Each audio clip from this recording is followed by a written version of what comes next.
Mark, your thoughts on that performance? Biggest win of the season? Yeah. I thought it was really good. I thought it was professional, and throughout, although there was some errors within there that we will look to fix up, I thought we were disciplined as well. The game got scrappy at times and could have quite easily have turned into something different to what it was. So, really pleased for the players and happy with the 2 points as well. Is it fair to say you had to be patient? You were in a bit of an arm wrestle for 30 minutes before the clinical nature side of Bradford's performance shone through? Yeah, absolutely, yeah, and why shouldn't we? Dewsbury have come in full of enthusiasm with a new coach, 4 new players added to the roster this week, and we knew it was a potential banana skin this, so spoke all week about us looking after ourselves and being diligent in everything we do, and the 1%ers and the minor details of things, and I thought my players were outstanding today. Was the turning point for you Ryan Miller in the sin bin and those 3 tries, 18 points either side of half time? Yeah. I mean, we had a game plan, and I think if you look at the game plan that we had, and we thought we'd get him in the middle, but we had to do the hard work and earn the right to as well. And I thought our middle unit players were all very good today, and eventually you could see just before half time there was rocking, and we put some points on the board, and then quickly after half time put some on as well. But as I say, 1 to 17 I thought were very good today. Second half, another second half shutout, mirroring and matching what happened at Sheffield. Another positive. Yeah, and that's probably the most pleasing aspect of today. We've conceded 6 points again. Whenever your defence is as desperate and as hungry as ours is to succeed, then you're always going to be in a shout with winning games. So we're not going to get carried away with things. It's another box ticked, and it's another step in the right direction, and then we've got a massive test ahead of us this coming week. Is that something you've spoke about internally, Mark, on shoring up that defence? Yeah, absolutely. Yeah, there's 2 sides to the game. And the fans and the spectators love to see free flowing rugby, but free flowing rugby's got to be on the back of solid D as well. So we take great pride in our goal line, and the amount of times they had 2, 3, 4 sets on our goal line, and really challenged us, but we stood firm, and I think that broke their hearts, if I'm honest. Just quickly moving on to next week for this question, Mark, does that defence against Sheffield and Dewsbury help you in any way, shape or form ahead of Lee's visit here next Sunday? No, not at all, because it's a totally different game. We'll put this one to bed tonight. Me and the coaching staff will start our work on Lee tomorrow morning.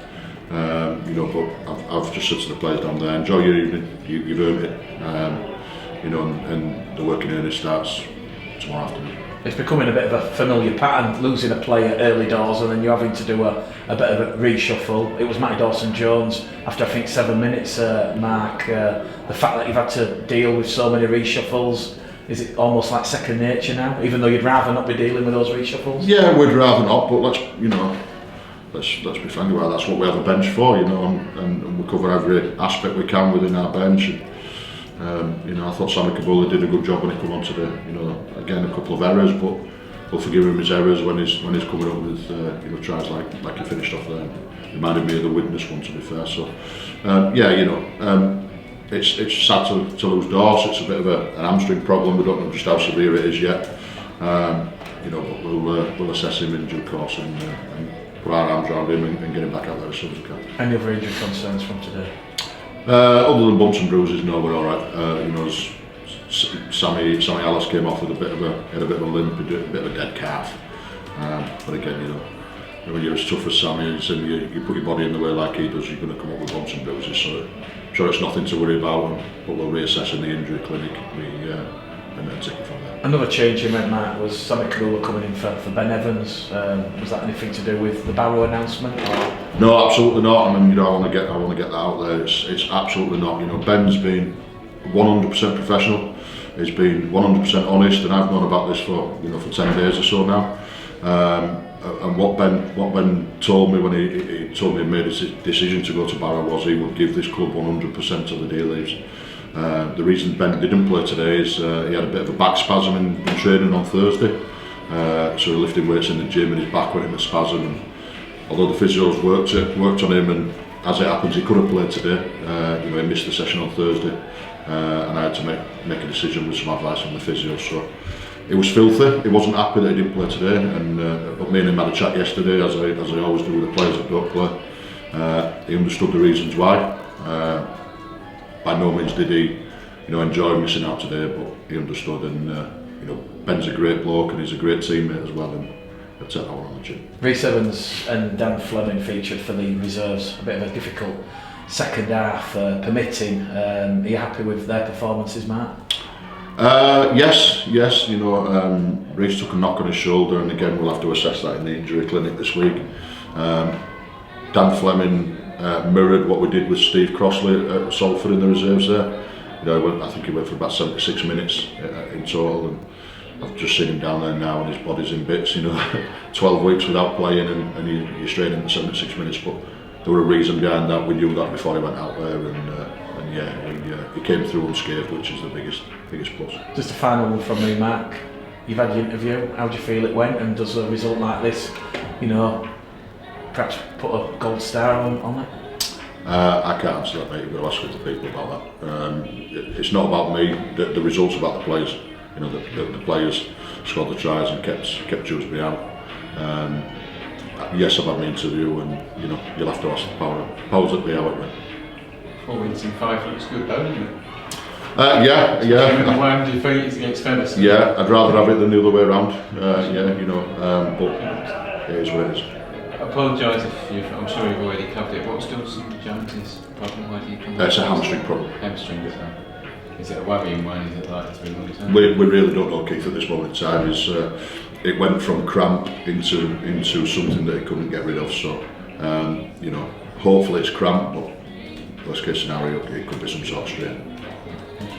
Because like games like today, Mark, you obviously sort of said it was potentially a bit of an hour skin. I mean, you had to sort of stay disciplined as a team for the first half, when it was pretty tight until about the last sort of 10 minutes. But as you say, that shows good attitude from the players, doesn't it? It does, yeah. You know, I say it regularly. They're a good group of people, and they care about each other. And you know, all we've done is bring this group together and try and get them to believe how good they could be.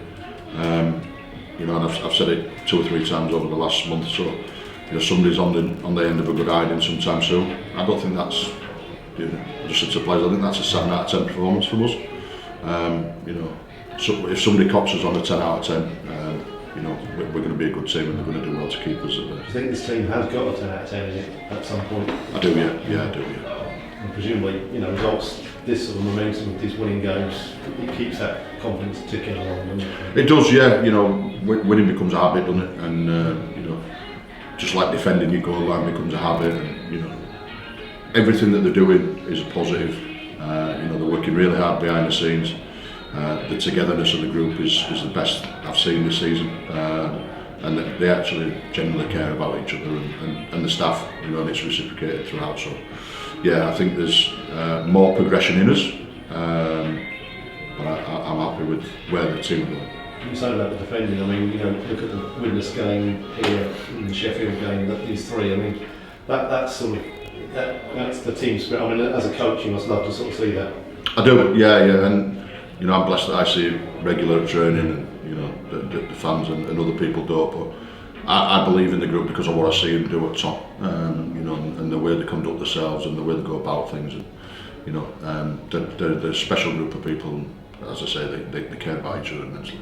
And Walker, he came in today, he sort of really drove the team on, and he sort of lifts the team on. Yeah, he played big minutes for Wales last week in 40 degree heat in France. I think he's done in the world good, to be honest. You know, and he's played big minutes again here. I said to him and Jordan Baldwin at half time, your minutes will be longer than they normally are, due to the injury we picked up from Mike Dawson-Jones, and I knew Sam had a little bit of a problem. He tried to run it off for 5 minutes, and then I made a decision that it wasn't worth risking anything serious, so that's why them 2 guys played longer minutes than normal. You weren't expecting Sammy Fabella to deputise as a winger, though, were you? And charged down the 40 minutes to stay on the flank at the end of the game. Yeah, he's got some toe for a big man, hasn't he? He's come up with a belter there. Petrified when they go into the ball on the wing with 40 yards and nobody in front of him. I'm sure it'll be on his highlights reel for a long time. Do you happen to know, is that his first try? No, It's not. Oh. Okay, I wasn't sure. Certainly most nicer, but what you say, he won't get too many 40-yard dashes down the wing. No, well, I hope not, because he'll not stop reminding us if he does.